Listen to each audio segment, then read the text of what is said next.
कैसे हैं स्टूडेंट। आशा करते हैं स्वस्थ होंगे, मस्त होंगे और मन लगाकर पढ़ाई कर रहे होंगे। और आज की इस वीडियो में मैं आप सभी को क्लास 10th इकोनॉमिक्स का अध्याय 6 जिसका नाम है वैश्वीकरण, ठीक है स्टूडेंट। वैश्वीकरण का टोटल वीवीआई ऑब्जेक्टिव मैं आप लोगों को वन शॉट में प्रोवाइड करवाने वाला हूँ। अगर आप वीडियो को पूरा देख लेते हैं तो आप लोगों को इस चैप्टर से एक भी मार्क्स कटने वाला नहीं है, ठीक है, और आप 2026 में अच्छा मार्क्स ला पाएंगे। तो आइए हम सभी स्टार्ट करते हैं पहला प्रश्न से। देखिए स्टूडेंट, वैश्वीकरण का सबसे पहला प्रश्न हम लोगों का, वैश्वीकरण के परिणाम स्वरूप विभिन्न देशों के बीच निम्न में से किसका निर्बाध प्रभाव होता है? पूंजी का होता है, प्रौद्योगिकी का होता है, श्रम का होता है, या फिर इनमें से सभी? तो इसका राइट आंसर हो जाएगा स्टूडेंट इनमें से सभी, ठीक है। क्या हो जाएगा? इनमें से सभी। समझ में आया? चलिए दूसरा नंबर का प्रश्न है कि भारतीय आर्थिक सुधारों में किसे शामिल किया गया है? भारतीय आर्थिक सुधारों में किसे क्या किया गया है, शामिल किया गया है? बताइए। उदारीकरण को, निजीकरण को, वैश्वीकरण को, या फिर इनमें से सभी, ठीक है। तो इसका राइट आंसर होगा इनमें से सभी। यानी कि भारतीय आर्थिक सुधार में उदारीकरण को भी शामिल किया गया है, निजीकरण को भी और वैश्वीकरण को भी, सभी को शामिल किया गया है। तीसरा नंबर का प्रश्न है कि सरकार द्वारा आर्थिक क्रियाओं का अनावश्यक नियंत्रणों एवं प्रतिबंधों को हटाना क्या कहलाता है? क्या कहलाता है मेरे प्यारे बच्चों? तो याद रखेंगे आप लोग, उदारीकरण कहलाता है। ऑप्शन नंबर सी उदारीकरण कहलाता है, ठीक है। अब आइए हम लोग चौथा नंबर का प्रश्न देखते हैं। स्टूडेंट, आप लोगों को अगर अच्छा लगेगा ना तो चैनल को सब्सक्राइब कर लेंगे, साथ ही साथ इस परिवार के साथ जुड़ जाएंगे, क्योंकि हमारे इस चैनल पर वीवीआई ऑब्जेक्टिव करवाया जाता है। और आपको कहीं पर भी दिक्कत है तो इसी वीडियो के डिस्क्रिप्शन में मेरा नंबर दिया गया है, आप वहाँ से नंबर लेकर हमें कॉन्टैक्ट भी कर सकते हैं, ठीक है। चलिए चौथा नंबर का प्रश्न जल्दी जल्दी कर लेते हैं, क्योंकि सभी के सभी प्रश्न आप जान ही रहे हैं कि काफ़ी इम्पोर्टेंट है। चलिए जवाब देंगे आप लोग कि निम्न में से किस आर्थिक सुधार की प्रक्रिया में बहुराष्ट्रीय कंपनी मुख्य भूमिका निभा रही है? तो वैश्वीकरण में। किसमें मेरे प्यारे बच्चों? वैश्वीकरण में क्या कर रही है? बहुराष्ट्रीय कंपनियां जो है वो मुख्य भूमिका निभा रही है वैश्वीकरण में, ठीक है। नेक्स्ट है कि विश्व व्यापार संगठन के सदस्य देशों की संख्या कितनी है? बताएंगे आप लोग कि विश्व व्यापार संगठन के सदस्यों की संख्या मेरे प्यारे बच्चों कितनी है? 149 है, 164 है, 166 है, या फिर इनमें से कोई नहीं, ठीक है। तो इसका राइट आंसर हो जाएगा 166 है। कितना है? विश्व व्यापार संगठन सदस्य की संख्या कितना है मेरे प्यारे बच्चों? सदस्य देशों की संख्या कितनी है? तो 166 है, ठीक है। और यह प्रश्न कब पूछा गया है? यहाँ पर आप देख सकते हैं कि 2025 में पूछा गया है, यानी कि यह प्रश्न इंपॉर्टेंट है। अगला है कि वैश्वीकरण ने देशों को किया है, वैश्वीकरण ने देशों को क्या किया है मेरे प्यारे बच्चों? तो करीब किया है। क्या किया है? एक देश से दूसरे देश को करीब किया है, यानी कि आपस में वैश्वीकरण, एक देश दूसरे देश को आपस में क्या कर दिया? जोड़ दिया है, ठीक है। सातवां नंबर का है कि उदारीकरण प्रतिबंधों को हटाती है। बताइएगा आप लोग कि उदारीकरण प्रतिबंधों को हटाती है मेरे प्यारे बच्चों। परमिट संबंधी, लाइसेंस संबंधी, कोटा संबंधी, या फिर उपयुक्त तीनों? तो इसका राइट आंसर हो जाएगा मेरे प्यारे बच्चों ऑप्शन नंबर डी, उपयुक्त सभी, अर्थात उपयुक्त तीनों। यानी कि उदारीकरण प्रतिबंधों को हटाती है, परमिट संबंधी भी हटाती है, लाइसेंस संबंधी भी और कोटा संबंधी भी। आठवां नंबर का है कि आर्थिक सुधार लागू हुआ। बताइए आप लोग मेरे प्यारे बच्चों कि ये आर्थिक सुधार कब लागू हुआ था? ठीक है, तो याद रखिएगा कि 1991 ईस्वी में, ठीक है। कब? 1991 ईस्वी में क्या हुआ? आर्थिक सुधार लागू हुआ था। 9 नंबर का प्रश्न है कि बहुराष्ट्रीय कंपनियां बहुत हद तक अपने लागत मूल्य में लाती है। अपने लागत मूल्य में मेरे प्यारे बच्चों क्या लाती है? तो कमी लाती है। बहुराष्ट्रीय कंपनियां बहुत हद तक अपने लागत मूल्य में क्या लाती है? तो अपने लागत मूल्य में क्या लाती है मेरे प्यारे बच्चों? तो कमी लाती है, ठीक है। चलिए 10 नंबर का ये आप लोग देखिए यहाँ पर कि विकसित राष्ट्र श्रम के निर्बाध प्रवाह में उत्पन्न कर रहा है, अर्थात कर रहे हैं। क्या कर रहे हैं? तो बाधा उत्पन्न कर रहे हैं। क्या कर रहे हैं? विकसित राष्ट्र श्रम के निर्बाध प्रवाह में उत्पन्न कर रहे हैं, तो बाधा उत्पन्न कर रहे हैं। अगला है कि भारत सरकार ने निजीकरण की नीति अपनाई। जो भारत सरकार है वो निजीकरण की नीति 1991 ईस्वी में अपनाई। कब अपनाई? 1991 ईस्वी में। नेक्स्ट है कि निम्नांकित में निवेश की सुधार नहीं है। बताइएगा कि निवेश का सुधार मेरे प्यारे बच्चों नहीं है, तो ये बिजली बिल जो है ये निवेश का क्या है? सुधार नहीं है। याद रखेंगे आप लोग कि निम्नांकित में निवेश की सुधार नहीं है, तो बिजली बिल, ये जो बिजली बिल है ना, ये क्या है? निवेश की सुधार नहीं है। चलिए अब हम लोग आगे देखते हैं। 13 नंबर का प्रश्न देखते हैं क्या है। क्योंकि ये काफ़ी इंपॉर्टेंट सा प्रश्न है। चलिए 13 नंबर का है कि विदेशी निवेश का उदाहरण होता है। विदेशी निवेश का जो है ना उद्देश्य क्या होता है। प्रश्न है कि विदेशी निवेश का उद्देश्य क्या होता है। हानि होता है, ना लाभ ना हानि होता है, लाभ होता है या फिर उपर्युक्त तीनों। तो इसका राइट आंसर हो जाएगा ऑप्शन नंबर सी, उपयुक्त तीनों होता है। ठीक है, विदेशी निवेश का उद्देश्य होता है, हानि भी होता है और लाभ भी होता है, ना लाभ ना हानि ये भी होता है। 14 का देख लीजिए।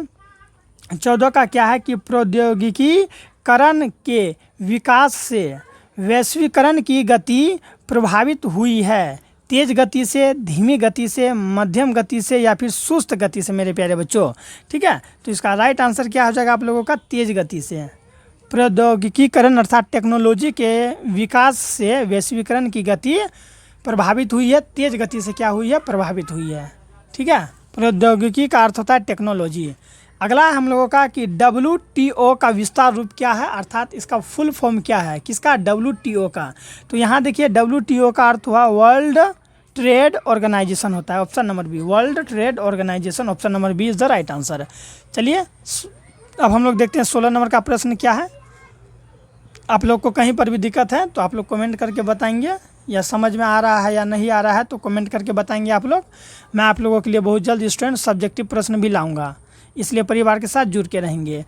अगला है कि आज के पहले आए वैश्वीकरण के दौर का वर्ष था। आज के पहले जो मेरे प्यारे बच्चों आए वैश्वीकरण के दौर का वर्ष क्या था, तो याद रखिएगा 1870 से 1914 रहा है। ठीक है, ऑप्शन नंबर सी हो जाएगा इसका राइट आंसर।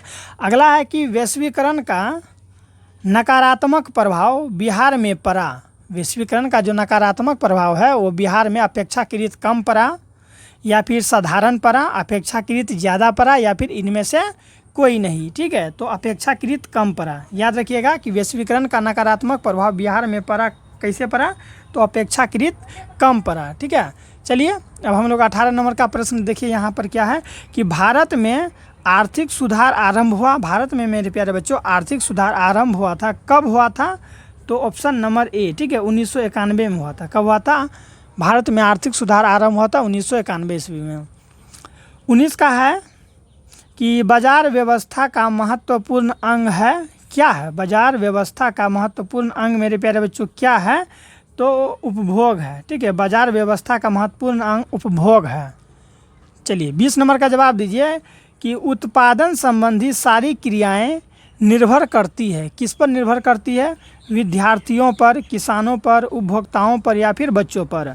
तो इसका राइट आंसर हो जाएगा उपभोक्ताओं पर करती है। ठीक है, उत्पादन संबंधी सारी क्रियाएं निर्भर करती है, उपभोक्ताओं पर निर्भर करती है। ठीक है, तो 20 नंबर तक तो देख लिए। अब आइए हम लोग 21 नंबर का प्रश्न देखते हैं, क्योंकि सभी प्रश्न आप लोगों के लिए इम्पोर्टेंट है स्टूडेंट। ठीक है, क्योंकि एक भी प्रश्न छोड़ना नहीं आप लोगों को। 50 में 50 सही करना है, SST का है तो 40 में 40 सही करना है। 21 का है कि भारत सदस्य नहीं है। बताएंगे आप लोग, ये जो भारत देश है वो सदस्य नहीं है। किसका सदस्य नहीं है, ओपेक का सदस्य नहीं है। ठीक है मेरे प्यारे बच्चों, भारत सदस्य नहीं है किसका, तो ओपेक का सदस्य नहीं है। अगला है कि अंतर्राष्ट्रीय व्यापार संबंधी नियमों को निर्धारित करने वाली संस्था कौन है। कौन सा संस्था है मेरे प्यारे बच्चों, तो इनमें से कोई नहीं है। ठीक है, जो होना चाहिए अंतर्राष्ट्रीय व्यापार संबंधी नियमों को निर्धारण करने वाली जो संस्था होनी चाहिए वो यहाँ पर है ही नहीं। ठीक है, अगला है कि वैश्वीकरण के मुख्य अंग कितने हैं। वैश्वीकरण के मेरे प्यारे बच्चों मुख्य अंग कितने हैं, तो याद रखिएगा आप लोग 4 हैं, और ये प्रश्न 2011 में, 14 में, 18 में और 20 में पूछा गया है। तो वैश्वीकरण के मुख्य अंग कितने हैं, तो 4 हैं। ठीक है, चलिए आगे बढ़ते हैं हम लोग। 24 नंबर का देखिए यहाँ है कि इनमें से कौन बहुराष्ट्रीय कंपनी नहीं है। कौन है जो बहुराष्ट्रीय कंपनी नहीं है, तो पार्ले जो है ये एक बहुराष्ट्रीय कंपनी नहीं है मेरे प्यारे बच्चों। ठीक है, 25 का है कि अंतर्राष्ट्रीय व्यापार संबंधी नियमों को निर्धारित करने वाली संस्था कौन है। कौन सा संस्था है मेरे प्यारे बच्चों, तो WTO है। कौन है, WTO। ये जो है अंतर्राष्ट्रीय व्यापार संबंधी नियमों को निर्धारित करने वाली संस्था कौन है, तो यही है WTO। समझ में आ गया। चलिए 26 नंबर का प्रश्न देख लेते हैं। आप लोग को कोई भी प्रकार का दिक्कत है या किसी भी प्रकार की परेशानी है तो कमेंट कर सकते हैं, तुरंत में जवाब मिलेगा उसका। ठीक है स्टूडेंट, चैनल को सब्सक्राइब करके रखेंगे। 26 नंबर का प्रश्न है कि निम्नांकित में कौन व्यापार अवरोध है? बताएंगे कौन है जो क्या है? व्यापार अवरोधक है, व्यापार अवरोधक है। ठीक है, तो ए और बी दोनों जो है ये व्यापार क्या है? अवरोधक है। आयात कर और निर्यात कर, ठीक है, यही क्या है? व्यापार अवरोधक है। व्यापार में क्या करता है? अवरोध उत्पन्न करता है। नेक्स्ट है कि जनसंख्या के वितरण के आधार पर वंचित परिवार की प्रतिशतता है, यानी कि वंचित परिवार की प्रतिशतता यानी कि प्रतिशत है, कितना है? कितना है प्रतिशत मेरे प्यारे बच्चों? तो 51.3% है। कितना? ऑप्शन नंबर है 51.3% है। चलिए 28 नंबर का जवाब देंगे। ठीक है मेरे प्यारे बच्चों, 28 नंबर का जवाब देंगे कि वैश्वीकरण से बिहार के किस उद्योग को प्रोत्साहन मिला है? वैश्वीकरण से बिहार के किस उद्योग को प्रोत्साहन मिला है? तो वैश्वीकरण से पर्यटन को, ठीक है, घूमने वगैरह जाते हैं ना, वही पर्यटन को प्रोत्साहन मिला है। नेक्स्ट है कि वैश्वीकरण के फलस्वरूप विभिन्न देशों के बीच वृद्धि हुई है। वृद्धि हुई है कितना? तो आयात में भी वृद्धि हुई है वैश्वीकरण के फलस्वरूप और निर्यात में भी हुई है, इसलिए इसका राइट आंसर हो जाएगा ए और बी दोनों। 30 का है कि राज्य नियंत्रित उद्योगों को किस नाम से संबोधित किया जाता है? किस नाम से संबोधित किया जाता है मेरे प्यारे बच्चों? तो सार्वजनिक उपकरण से भी किया जाता है, लोक उपकरण से भी और राजकीय उपक्रम से भी, इसलिए इसका राइट आंसर हो जाएगा उपयुक्त सभी। ठीक है, चलिए 31 नंबर का देख लेते हैं क्या है कि भारत में राज्य नियंत्रित उद्योग के उदाहरण है। भारत में राज्य नियंत्रित उद्योग के उदाहरण क्या है? चलिए ऊपर करके थोड़ा तब आप लोग को बताते हैं। 31 नंबर का है यहाँ पर कि भारत में राज्य नियंत्रित उद्योग के उदाहरण है। कौन से उदाहरण है मेरे प्यारे बच्चों? तो डाक तार विभाग भी है, रेलवे भी है, सुरक्षा उद्योग भी है, यानी कि ये सभी है। चलिए 32 का है यहाँ पर कि निम्नांकित में कौन बहुराष्ट्रीय कंपनी है? पूछ रहा है कि कौन है जो बहुराष्ट्रीय कंपनी है। तो ये जो है ना फोर्ड मोटर्स, ये तो बहुराष्ट्रीय कंपनी है, नोकिया भी है, कोको कोला भी है, इसलिए इसका राइट आंसर हो जाएगा ये सभी। ये सभी के सभी क्या है? बहुराष्ट्रीय कंपनी है। 33 का कि ग्राहक देखभाल सेवा के लिए प्रयोग किया जाता है। ग्राहक देखभाल सेवा के लिए प्रयोग किया जाता है, किसका प्रयोग किया जाता है? तो कॉल सेंटर का प्रयोग किया जाता है। ठीक है, ग्राहक देखभाल सेवा के लिए प्रयोग किया जाता है, कॉल सेंटर को प्रयोग किया जाता है, कॉल सेंटर का। ठीक है, चलिए 34 नंबर का देख लेते हैं। इसी तरह से समाप्त हो जाएगा हम लोग का कि पूरे विश्व में आर्थिक वर्चस्व बना हुआ है। आर्थिक वर्चस्व किसका बना हुआ है पूरे विश्व में? बताइए, ब्रिटेन का बना है कि अमेरिका का, रूस का या फिर फ्रांस का बना हुआ है? तो अमेरिका का बना हुआ है। अमेरिका तो जानते ही है आप लोग कि प्राचीन समय से इस सब पर अपना जो है कि अधिकार जमाते आ रहा है। नेक्स्ट है कि पार्ले समूह के थम्स अप ब्रांड को किस बहुराष्ट्रीय कंपनी ने खरीद लिया? किस बहुराष्ट्रीय कंपनी ने खरीद लिया? तो कोको कोला कंपनी ने इसको क्या कर लिया? खरीद लिया। ठीक है स्टूडेंट, 35 नंबर तक समाप्त होता है। अब आइए टोटल मैं आप लोगों को 50 से लेके 53 प्रश्न कराऊंगा, यानी कि लगभग 50 से 51 प्रश्न है इसमें जो कि मैं आप लोगों को कराने वाला हूं। चलिए, अगर अभी तक आप मेरी इस वीडियो को देख रहे हैं और चैनल को सब्सक्राइब नहीं किए हैं तो ज़रूर कर लेंगे। 36 नंबर का प्रश्न है कि व्यापार अवरोधक का उपयोग किया जाता है। व्यापार अवरोधक का उपयोग किया जाता है विकास के लिए। किसके लिए किया जाता है? विकास के लिए। नेक्स्ट है 37 नंबर का कि नई आर्थिक नीति में किसे सम्मिलित किया गया है? नई आर्थिक नीति में किसे सम्मिलित किया गया है मेरे प्यारे बच्चों? तो याद रखिएगा, उदारीकरण को भी किया गया है, निजीकरण को भी, वैश्वीकरण को भी, यानी कि इनमें से सभी को किया गया है। चलिए 38 का देखिए यहाँ क्या है कि निम्नांकित में कौन सी संस्था वैश्वीकरण के फलस्वरूप, ठीक है, वैश्वीकरण के विस्तार में सहायक हुई है? तो 38 का होगा ऑप्शन नंबर डी हो जाएगा, इनमें से सभी। ठीक है, यानी कि अंतर्राष्ट्रीय मुद्रा कोष भी, विश्व बैंक भी, विश्व व्यापार संगठन भी, इनमें से सभी, ये सभी के सभी जो है क्या है? वैश्वीकरण के विस्तार में सहायक हुई है। ठीक है मेरे प्यारे बच्चों, चलिए इसी तरह आगे देखते हैं। 39 नंबर का क्या हो जाएगा बताएंगे आप लोग। बहुराष्ट्रीय नियमों द्वारा दूसरे देशों में, किसमें मेरे प्यारे बच्चों? दूसरे देशों में निवेश का सबसे सामान्य तरीका क्या है? निवेश का सबसे सामान्य तरीका क्या है? तो स्थानीय कंपनियों को खरीद लेना। स्थानीय कंपनियों को क्या कर लेना? खरीद लेना।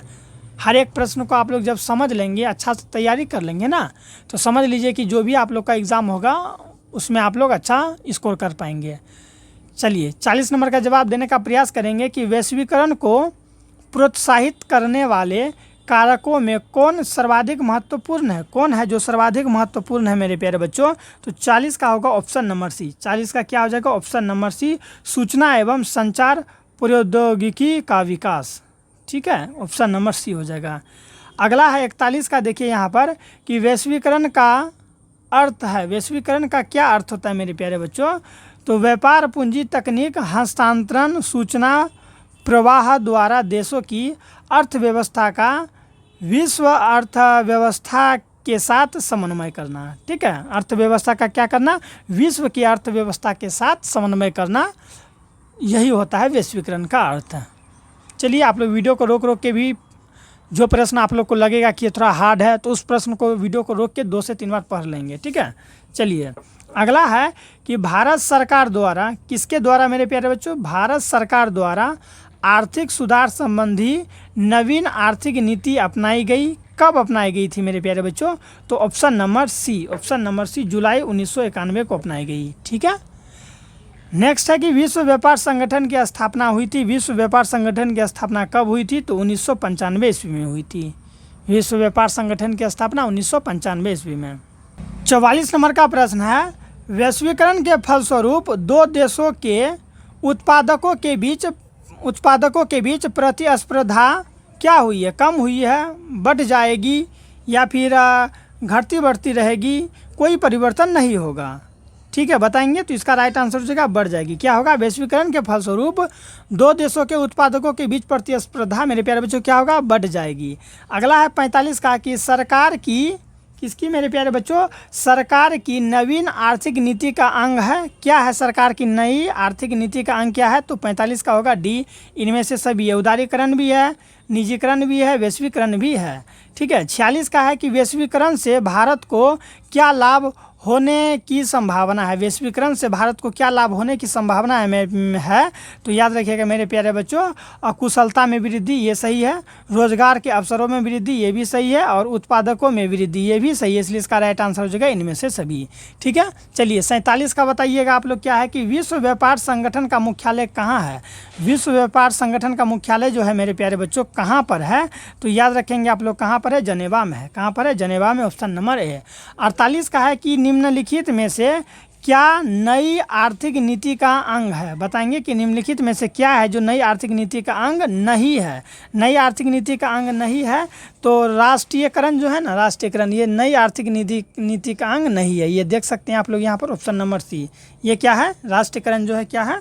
नई आर्थिक नीति का मेरे प्यारे बच्चों क्या है? अंग नहीं है। चलिए समझ में आ गया ना? अब जवाब देंगे आप लोग 49 नंबर का कि सरकार द्वारा लगाए गए अनावश्यक नियंत्रणों पर प्रतिबंधों को हटाना क्या कहलाता है? प्रतिबंधों को हटाना मेरे प्यारे बच्चों क्या कहलाता है? तो उदारीकरण कहलाता है। ऑप्शन नंबर ए क्या कहलाता है? उदारीकरण कहलाता है।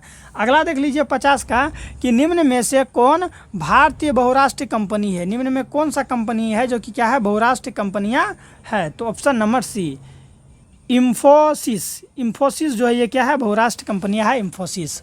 चलिए 51 का जवाब देंगे। 51, 52 और 53 फिर समाप्त हो जाएगा। 51 का कि प्रत्यक्ष विदेशी निवेश का सर्वाधिक लाभ किस क्षेत्र को मिला है? किस क्षेत्र को मिला है मेरे प्यारे बच्चों? किस क्षेत्र को मिला है? तो याद रखेंगे आप लोग, विनिर्माण क्षेत्र को मिला है। किस क्षेत्र को मिला है? विनिर्माण क्षेत्र को। 52 का है यहाँ पर कि वैश्वीकरण का नकारात्मक प्रभाव निम्न में से किस क्षेत्र में देखा गया? किस क्षेत्र में देखा गया मेरे प्यारे बच्चों? तो याद रखिएगा आप लोग, कृषि एवं ग्रामीण क्षेत्र में देखा गया। कहाँ देखा गया? कृषि एवं ग्रामीण क्षेत्र में। अगला है 53 नंबर का, देखिए यहाँ पर क्या है? ठीक है, 53 का है कि विश्व व्यापार संगठन का मुख्यालय कहाँ है? तो जनेवा में है। कहाँ पर है? जनेवा में है। तो इस तरह से हम लोग 53 प्रश्न को समाप्त कर लिए। अच्छा लगा होगा तो चैनल को सब्सक्राइब कर लेंगे, हर एक प्रश्न को तैयारी करेंगे। मिलते हैं नेक्स्ट वीडियो में, अपना ख्याल रखिएगा।